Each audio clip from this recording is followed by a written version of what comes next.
Olá, bom dia. Oi, galera. Tudo bem? Meu nome é Lively. Eu tenho 36 anos.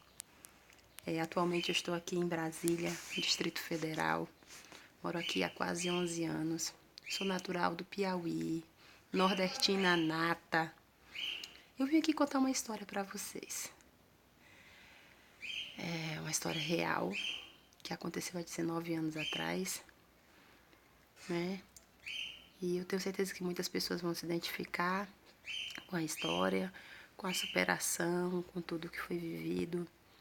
Mas o principal motivo desse vídeo é fazer com que ele chegue a uma celebridade. Que eu tentei chegar por e-mails, por cartas, né, por outras redes sociais e não consegui. E eu espero que dê certo, que a repercussão desse vídeo seja melhor. E para isso eu vou contar com vocês. Tudo bem? Então vamos lá. Há 19 anos atrás, no dia 29 de janeiro, era por volta do ano 2000, era por volta de umas 2 horas da tarde. Uma jovem com apenas 17 anos estava em casa, era um sábado. O pai chegou, convidou a filha para fazer uma viagem, para ir buscar a sobrinha, no caso a neta dele, no interiorzinho próximo. E a filha saiu muito feliz, convidou a irmã mais nova, de apenas 10 anos, e foi com o pai buscar a sobrinha. Ao chegar lá, ocorreu tudo bem. Pegaram a criança, colocaram no carro. Na vinda, a filha de 17 anos teve um pressentimento e uma visão. Nitidamente, ela via o carro bater. Nitidamente, ela via o carro capotar, o carro virar. E ela vinha com a criança no colo, no banco da frente. E então ela pegou a criança, colocou no banco de trás junto com a irmã mais nova e prendeu o cinto nas duas. E o pai falou: "Minha filha, pra que você tá fazendo isso? Deixa a neném aqui que a gente tá brincando." É interior, então a segurança não era tão rígida assim, com polícia, essas coisas. Então dava, até chegar na estrada principal, dava pra ir com ela na frente. E aí a adolescente falou assim: "Não, pai, deixa que é melhor." E ela colocou o cinto nas duas crianças. O carro do pai já era naquela época, acho que era um Chevette, ou era um Cossel. E o cinto era aqueles que regulam, de regulagem, não era aqueles que travam, né? Um carro mais antigo. E ela tentou regular o cinto dela, mas não conseguia, estava meio que enferrujado a presilha e o cinto estava bem folgado, né? E aí o pai dela viu a inquietação dela e falou assim: "Minha filha, o que está acontecendo? Deixa esse cinto assim, não vai acontecer nada." E a filha, sem querer dizer que estava com um pressentimento ruim, começou a fazer uma oração em pensamento e falou assim: "Senhor, se for acontecer alguma coisa ruim, faz esse carro parar. Para ele, Senhor, do nada. Me responde." E mal a pessoa parou aquele pensamento de oração a Deus e o carro parou. Desligou, literalmente. E o pai desceu do carro, foi olhar. Mecânico, pintor, não conseguiu identificar o problema do carro.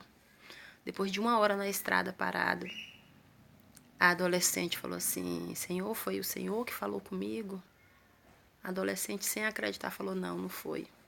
Ela nunca tinha tido uma conexão dessa com Deus e falou assim: "Não, não foi, isso é coisa da cabeça, coisa da minha cabeça." E a adolescente ficou quieta e o pai já desesperado, porque estava com criança no carro, o carro com defeito no meio da estrada, no meio do mato.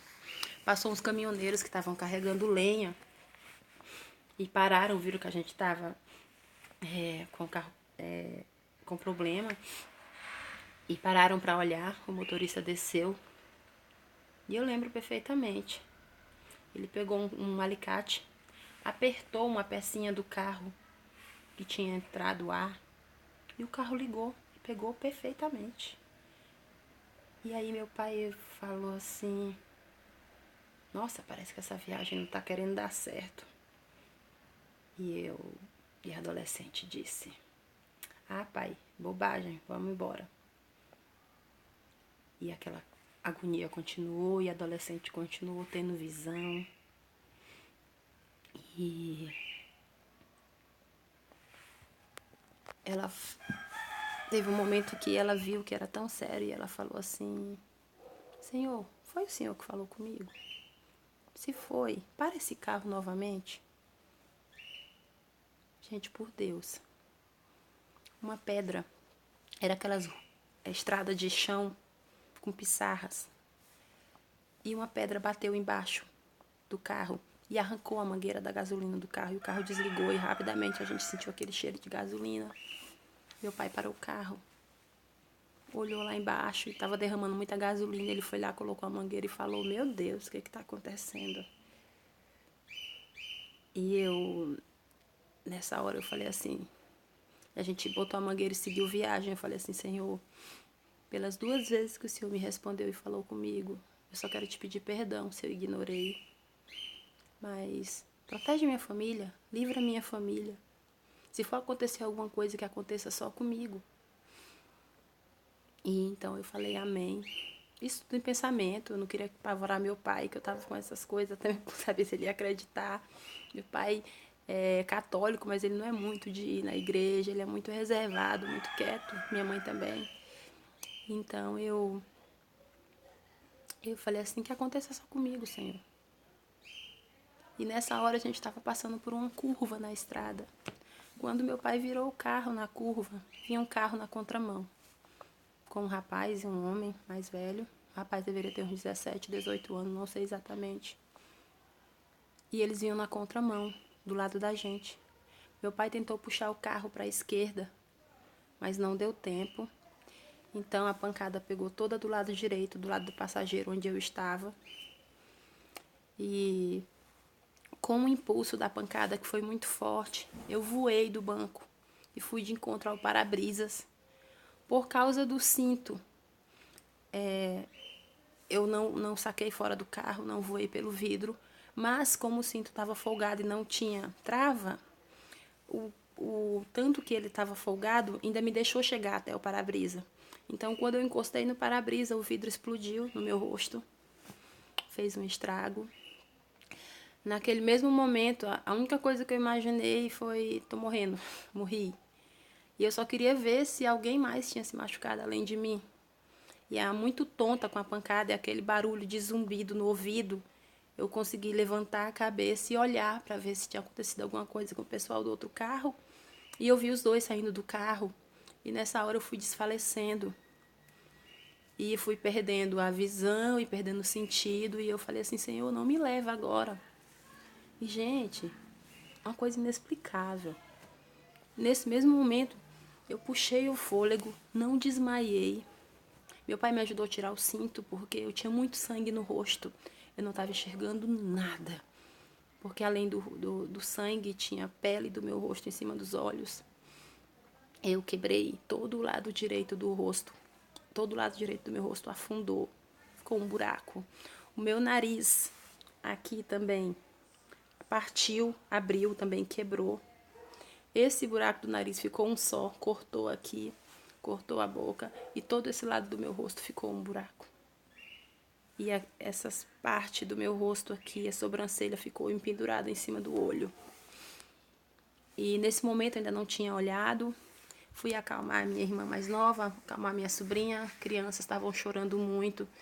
Eu mesmo tirei o cinto delas. E ela chorando, chorando. A mais velha falou assim: irmã, o seu rosto. E eu ainda não tinha olhado. Eu falei: não tem problema, para de chorar. Eu não tô chorando, por que você vai chorar? Não chora.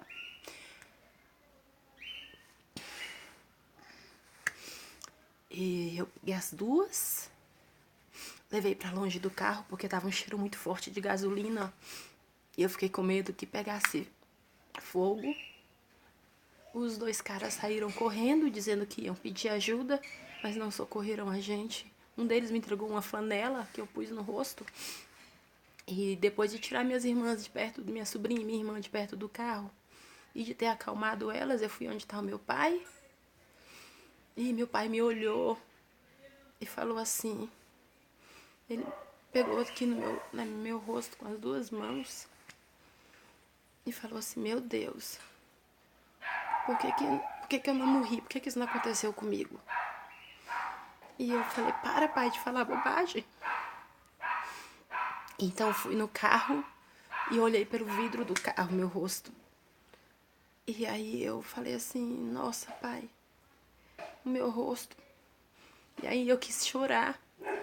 E meu pai falou, oh, meu Deus, por que eu não morri? Então nessa mesma hora eu engoli o choro. Agradeci a Deus, meu pai tá vivo, minha irmã, minha sobrinha. E a gente ficou ali no meio da estrada aguardando ajuda. E uns 15 minutos, eu não lembro, uns 15 minutos depois apareceu uma van que estava fretada, com a família dentro. E a gente explicou, né? O pessoal que bateu na gente tinha corrido dizendo que ia pedir ajuda e não voltaram. E a gente estava ali sem ter como sair. E o pessoal da van, a família que tinha fretado a van, muita gente boa, voltaram com a gente até um posto policial mais próximo, levaram a gente. E nessa hora eu já estava com a flanelinha, já nessa altura. Meu rosto inchou muito do lado direito. Então eu lembro que eu estava com a mão aqui, mais tarde, meia hora depois, minha mão já estava aqui. De tão alto que inchou e tão alto que ficou. Então isso era por volta de 5h30 da tarde. Nós chegamos ao hospital por volta de umas 8 da noite.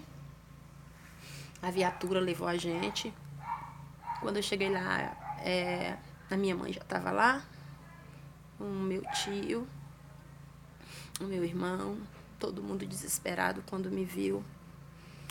E eu tinha uma tia que eu considero como uma segunda mãe para mim, porque muita coisa financeira que eu precisei, quem me ajudou foi ela.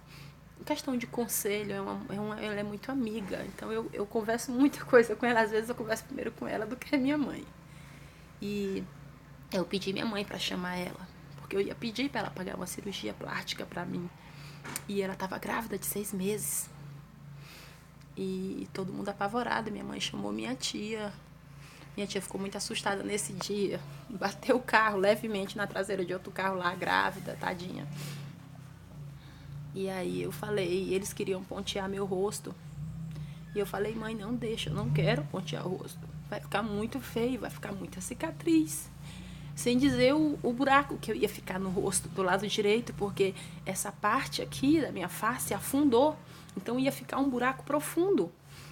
E então a minha mãe viu meu desespero e os filhos enfermeiros querendo, não, vamos pontear, vamos fechar. E aí minha mãe viu que eu não queria, falou assim, não faz, não. Vamos internar, eu vou chamar um cirurgião. E aí me botaram na sala. E o único cirurgião plástico nessa época lá do Piauí estava viajando. Entraram em contato com ele. Ele chegou no terceiro dia, eu acho, foi isso mesmo, no terceiro dia. Eu passei 3 dias com o rosto enfaixado. Com 24 horas eu já não enxergava mais ninguém, porque as pálpebras dos meus olhos incharam muito. E com a pancada, todos os vasos sanguíneos dos meus olhos estouraram. Então, toda essa parte branca do meu olho ficou vermelha. E com o inchaço, eu não conseguia abrir os olhos. E o pouquinho que eu conseguia abrir, por causa dos vasos estourados, eu não conseguia enxergar ninguém. Eu só via o vulto, como se fosse uma televisão fora do ar. E eu conhecia algumas pessoas pelas vozes. Então eu passei 3 dias, né, de cama. 3 dias depois o cirurgião plástico chegou, foi me olhar. Foi um anjo na minha vida. O meu pai, como é apenas um mecânico, é pintor, não tinha o dinheiro na época. E o cirurgião, ele não cobrou a cirurgia. Ele disse assim, olha, eu vou cobrar apenas o dinheiro da anestesista, porque ele viu que a gente não tinha como pagar. Então, meu pai pegou dinheiro emprestado com um amigo dele, comerciante, que emprestou para ele e falou assim, ó, me paga quando você puder. do jeito que você puder. Sabe? Tudo assim muito de Deus. Deus sabe exatamente as pessoas que ele põe no teu caminho. Então, eu entrei para a sala de cirurgia. Eu não lembro o horário. Mas foi anestesia geral. Durou muitas horas. Porque ele falou que, como meu rosto estava muito inchado, muito debilitado, eu tive que bater tomografia também para ver como é que estava a cabeça e tudo. E então demorou bastante para ele colocar tudo no lugar. E ele teve que enfiar um ferro por dentro da minha boca para empurrar esse osso de volta que estava para dentro, né? E quando eu acordei era por volta de meia-noite, 1h da manhã. E a única coisa que eu lembro de ter ouvido foi a minha mãe dizer assim, graças a Deus, ela acordou. E no outro dia eu tava assim, parece que com um avião na cabeça, muito pesada a cabeça, não conseguia levantar a cabeça, ainda sem visão, ainda sem enxergar ninguém, os olhos muito inchados e toda a parte do rosto do lado direito vedado, com uma faixa, né? E até então eu não sabia ainda como tava meu rosto, como tinha ficado. Acho que eu levantei da cama só uns 5 dias depois. Tudo minhas necessidades eu tinha que fazer na cama, com a paradeira. E comer, só tava conseguindo comer coisa líquida. Porque tinha muito vidro aqui na minha cabeça. Então, com o movimento do maxilar, machucava aqui, eu não conseguia mastigar nada. E o pior é que eu sentia fome. E eu chorava. Falei, mãe, que vontade de comer farofa, que vontade de comer frango frito, arroz, feijão. Mas eu não conseguia mastigar. Então, a lágrima chega descia, porque eu sentia fome. E com isso, por causa da alimentação, eu comecei a ficar muito magra. Passei muitos dias no hospital. Eu acredito que eu tenha ficado lá mais de um mês. E tomei muita injeção. Detesto tomar injeção. Toda vez que eu via enfermeiro com injeção, eu já chorava. Apenas 17 anos, ainda era menina. E pelo pavor, pânico da injeção, eu chorava. Ela vinha umas 2, 3 vezes por dia aplicar a injeção e eu chorava. E ainda também muito tímida, não queria mostrar o bumbum para ninguém. Eu tomei todas as injeções no braço. E por falta de conhecimento, eu quase fico aleijada dos braços. Porque eu tomei quase 50 injeções, 20 e tantas injeções no braço e 20 e tantas injeções no outro braço. Eu fiquei com uma marca roxa muito grande nos braços. Ficou duro aonde tinha as marcas das agulhas, ficou bem duro e dolorido. Não conseguia levantar os braços. Quase eu perco o movimento, né? Mas também não mostrei meu bumbum para ninguém. E depois desse tempo no hospital, primeiros dias eu tive que tomar banho com a ajuda da minha mãe, porque eu começava a andar em linha reta e a cabeça pesava pro lado e eu saía pendendo assim, tava que nem caranguejo, andando de lado. Então, para poder andar reto, minha mãe tinha que me auxiliar. Para tomar banho, eu segurava no registro do chuveiro, para não cair.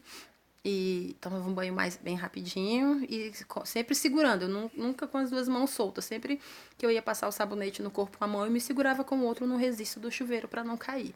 Quando eu terminava, eu chamava a minha mãe para ela me cobrir com a toalha e me ajudar a sair. E depois, quando eu cheguei em casa, eu passei uns 3 meses sem minha visão 100%, vendo bem embaçado, melhorou um pouco. E quando eu cheguei em casa, e eu fui pela primeira vez olhar meu rosto como tinha ficado depois da cirurgia, eu fui tirar a gaze, tirar a vedação do rosto, tava todo no lado direito aqui, tava bem assim, ó, pegava tudo isso aqui, eu só tava com esse olho esquerdo de fora, então eu nem sabia se eu tinha perdido minha visão direito ou não. E aí eu fui olhar meu rosto e tava muito nítido ainda, muito vermelho, as cicatrizes bem visíveis. E a minha sobrancelha ficou em forma de L. Ela ficou uma parte em pé assim e a outra atravessada assim. E eu falei, nossa mãe, como meu rosto tá feio, eu nunca mais vou sair na rua. E minha mãe falou, para de falar besteira, menina. E aí, então começou aí um estado de depressão. Começou aí uma adolescente de 17 anos não querer colocar a cara na rua não querer receber os amigos. Passava o dia inteiro no quarto e chorava muito escondido, para minha mãe não ver, meu pai não ver. Mas sempre indo lá pro cirurgião. Depois disso ele ainda fez mais 3 cirurgias reparatórias. Não cobrou nada também, porque ele sabia que a gente não podia pagar. Não cobrou as consultas. Gente, um anjo. Um anjo, sabe? Que há muito tempo eu não vejo, que agora eu tô aqui em Brasília, mas eu sempre tô orando para agradecer. E ele fez mais 3 cirurgias, arrumou a minha sobrancelha com a segunda cirurgia. Me deu umas injeções caras para cicatrizar mais rápido o rosto. E depois disso, 5 anos depois, eu tive que fazer mais uma cirurgia na cabeça para retirar pedaços de vidro que ficaram, que na época do acidente, como estava muito inchado, com a tomografia não deu para ver os vidros. Mas depois, quando desinchou, e com muita dor que eu sentia na cabeça, deu para identificar, a gente marcou a cirurgia e retirou os vidros da cabeça. Foi a última cirurgia que eu fiz 5 anos depois, em 2006. Esse doutor também que fez, doutor Mainá, cirurgião. E então, depois daí eu comecei a mandar cartinhas. Na época passava muito aquele Domingo Legal e eu mandava muita carta, muito e-mail para lá. Mandei até as fotos que eu tinha, mas eu não recebi retorno, porque vocês sabem que esses programas recebem muita carta, muita solicitação. São muitas histórias, muitas pessoas que precisam. E depois disso eu mandei pro Rodrigo Faro. Depois eu mandei pro Luciano Huck, né? Tentei no Instagram. Não consegui. Eu sigo poucas pessoas no Instagram, né? Eu sigo os melhores humoristas que vocês podem imaginar, que eu curto bastante, meus amigos nordestinos. O Whindersson Tirulipa, GK, Carlinhos Maia. E só não pra GK, mas pro Carlinhos, pro Tirulipa e pro Whindersson eu mandei também mensagens pedindo para eles me ajudar a fazer esse vídeo, porque eu não sei. Mas eu também não consegui retorno. Eu imagino que eles devem receber milhões de mensagens por dia, então para ler a minha teria que ser muita sorte. Então eu resolvi fazer meu vídeo sozinha. Eu não sei o que vai acontecer, eu não sei se alguém vai assistir ou quantas pessoas vão assistir, mas é muito importante para mim a quantidade de visualizações para chegar, né, quem sabe aí no Luciano Huck, e eu receber ele aqui na minha casa. E assim, mas para que você quer agora? Né? Depois de 19 anos, será que uma cirurgia plástica ainda tem jeito? Talvez não, mas eu acho que dá para arrumar alguma coisa assim. Esse canto do meu olho direito precisa de uma cirurgia, ele ficou um corte aberto. E eu não posso usar maquiagem porque lagrimeja muito. Até sem maquiagem mesmo, pra onde eu vou. Esse meu olho não fecha pra dormir. Quando eu fecho, dá pra ver que o canto dele é maior, né, gente? Ó. Tem que arrumar esse cantinho. Ele é só uma... O cantinho dele tá perfeito. Ele é só uma pele que tem por fora. E ele tem um corte aqui em cima que lagrimeja muito. Então, quando eu fecho o olho, ó, ele não fecha, ele fica aberto. Isso resseca muito. No começo eu tive muita dificuldade pra voltar a dormir. Porque hoje em dia eu já acostumei, mas eu queria muito corrigir isso. E também contar minha história, dividir um pouco com vocês. Eu nunca mostrei meu rosto assim, sem maquiagem. As minhas fotos no Face, no Instagram, eu sempre tiro com muita luz para mostrar o mínimo de falhas possível no meu rosto. Eu sou sempre com o cabelo no rosto para esconder. Hoje em dia eu tenho uma filha de 5 anos. Linda, minha filha, linda, carinhosa, inteligente. Meu namorado, porque a gente ainda não casou, meu sonho de a gente vai casar em nome de Jesus. Que é um companheiro, uma pessoa maravilhosa, um pai maravilhoso, né? E é isso, gente, essa é a minha história. Depois disso tem muitas coisas, ainda tenho que contar pra vocês. O sonho que eu tinha de ser modelo, eu sou bem alta, viu, gente? Sou alta, sou magra. Essa roupa aqui é porque hoje tá um pouco frio aqui em Brasília. Vocês viram que eu tô um pouco rouca também. Essa voz aqui tá bem melhor. Ontem não saía era voz nenhuma. Mas depois eu volto, dependendo de como vai ser a repercussão desse vídeo, eu volto para contar para vocês o sonho que eu tinha de ser modelo e a besteira que eu fiz de me cadastrar no concurso depois do acidente e o que aconteceu no dia do concurso e o que o rapaz da agência de modelo falou para mim quando viu meu rosto. Tá bom? Mas é isso, a vida ensina, a vida é linda. Você tem que acreditar mais e aceitar, né, as coisas da vida, porque nada é por acaso, tudo tem um propósito. Diz assim, André, qual foi o teu de ter acontecido isso? Qual foi? Foi uma troca. Eu salvei minha irmã, minha sobrinha e meu pai. E eu também estou aqui. Eu fui bem clara quando eu falei, Senhor, livra minha família. Se for acontecer alguma coisa, que aconteça só comigo. Né? E talvez na época eu não lembrasse, mas hoje eu lembro disso, eu agradeço.